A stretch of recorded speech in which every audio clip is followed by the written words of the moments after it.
to Just Popped in My Head, or welcome back. You know, sometimes a thought sits in the back of your mind for years, maybe even decades, before you finally decide to speak it out loud. For me, that thought is the Pledge of Allegiance. We all know the words. I pledge allegiance to the flag of the United States of America, and to the republic for which it stands, one nation, under God, indivisible, with liberty and justice for all. Those words are stitched into the rhythm of our childhood. We said them half awake, standing next to our desks, right hands over our hearts, eyes on the flag, not really thinking about what they meant. But as I've gotten older, the weight of those words hits differently. Each phrase feels like a reflection of who we are, or maybe who we said we wanted to be. Let's start with that first part. I pledge allegiance. When I was a kid, I thought it just meant I was showing respect, like a morning routine before recess. But pledge means promise, a vow. To pledge allegiance isn't just to respect something, it's to devote loyalty to it. And the flag, that piece of cloth waving above schools, courtrooms, and ball games, it's supposed to represent something bigger than itself. To the republic for which it stands. That's the part that got me thinking. Because a republic is not a person. It's not a king or a president or even a party. It's a system built on people, all of us, agreeing to live under shared laws built by shared responsibility. And sometimes, I wonder if we've forgotten that. We say we're one nation, but we've been pulling at the seams for years. We say we're under God, but people can't even agree on what that means. And we promise liberty and justice for all. But in 2025, it feels like that's still an unfinished sentence. The history of the pledge itself is complicated. It's been rewritten, debated, used, and misused. The original version didn't even have the words "under God." That was added later, in 1954 during the Cold War.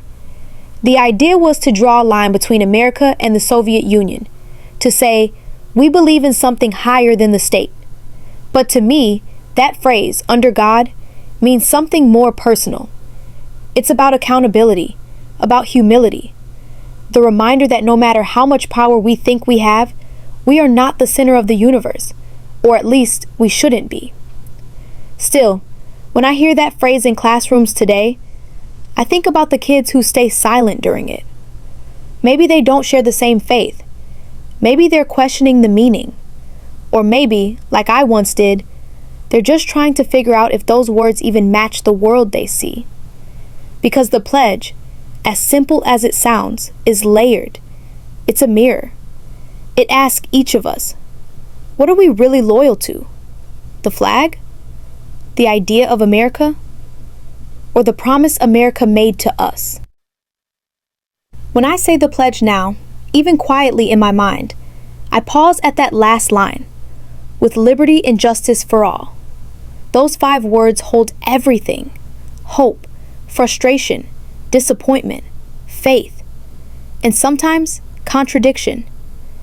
Because liberty and justice don't always hold hands in this country. Liberty says, I have the right to speak.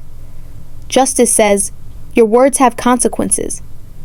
Liberty says, I want to be free. Justice asks, free at whose expense? It's easy to pledge when life feels fair. But what about when it's not? In 2025, we're watching the seams of liberty and justice stretch in real time. Free speech feels fragile, not because we've lost it, but because we weaponize it. Politics feels more like performance than governance. And social media, well, that's a whole new battlefield where outrage is the national anthem. But even through all that noise, I still believe in the idea behind that pledge. Not the blind kind of belief, not the kind that ignores pain or injustice, but the grounded kind that says, we can do better. I love my country, but love isn't silence. Love tells the truth. And the truth is, Liberty and justice for all is still a dream we're building, not one we finished. When I was a kid, I thought patriotism meant waving flags and fireworks. Now, I think it means accountability. It means asking, does this nation keep its promises? And when the answer is no, it means having the courage to help it try again. Sometimes I wonder how many of us have recited those words without realizing how radical they are. Because promising liberty and justice for all isn't a small thing. It's saying everyone matters, equally. Every voice, every background, every color, every faith. But if you look closely, you can see who's still waiting on that promise. People fighting for healthcare, for fair wages, for safety in their neighborhoods. Teachers trying to educate under impossible conditions. Veterans living without homes. Young people scared to walk into schools. Families caught between the dream of America and the reality they wake up to. That's why the pledge, to me, is not just something we recite. It's something we're supposed to live. It's a reminder that liberty and justice aren't gifts. They're responsibilities. And every generation has to earn them again. I think about the people who came before us, who said those same words in classrooms during segregation, during wars, during protest, and still believed the country could one day live up to them. They didn't give up, even when the flag didn't always represent them equally. That kind of faith, to keep believing in a promise that hasn't fully arrived yet, that's strength. I'm not blind to the flaws of this nation. I see them every time someone's treated differently for speaking the truth. Every time policy ignores compassion. Every time people are punished for caring about someone who doesn't look like them. But I also see small moments of grace. Strangers helping each other during floods. Volunteers feeding people they've never met. Communities standing up for what's right, even when it's unpopular. Those are the quiet acts that make liberty and justice for all feel real.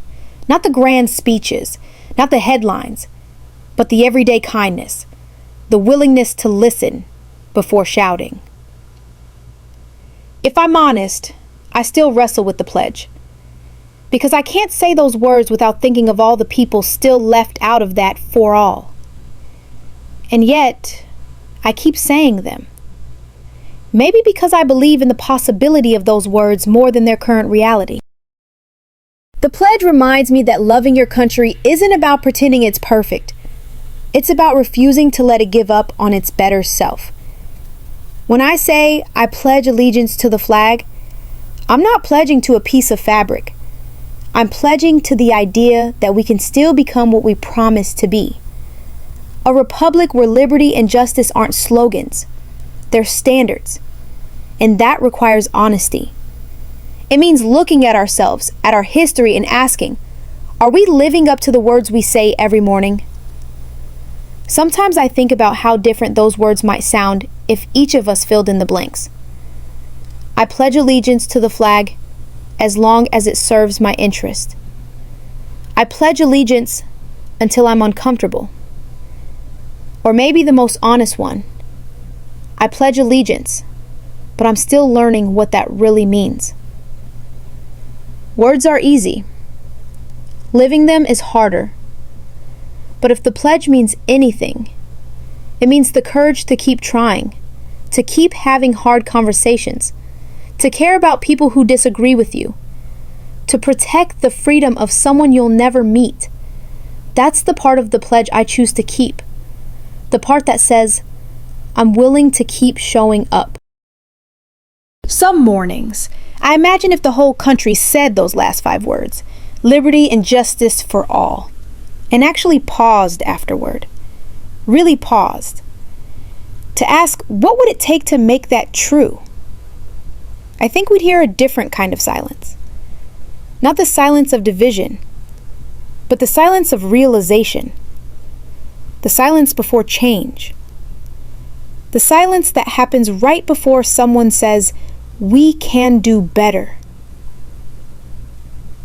I don't know what the future holds, but I know this. Liberty without empathy isn't liberty. Justice without compassion isn't justice. And pledges without action are just words. So I'm still choosing to believe, stubbornly, maybe foolishly, that those words can still mean something. That this country can find its reflection again. Not the filtered version, not the slogan version, the real one. Messy, flawed, unfinished, but still trying. So today, when I think of the pledge, I don't see it as a recitation. I see it as an invitation to keep building, to keep questioning, to keep caring. To hold liberty and justice not as distant ideals, but as daily practices. I may not know where we're headed, but I know I'm not giving up on the promise. Because as much as this country frustrates me, it's still my home. And homes can be messy. They can also be repaired. Thanks for listening today. Don't be afraid to use your voice. And as always, be kind.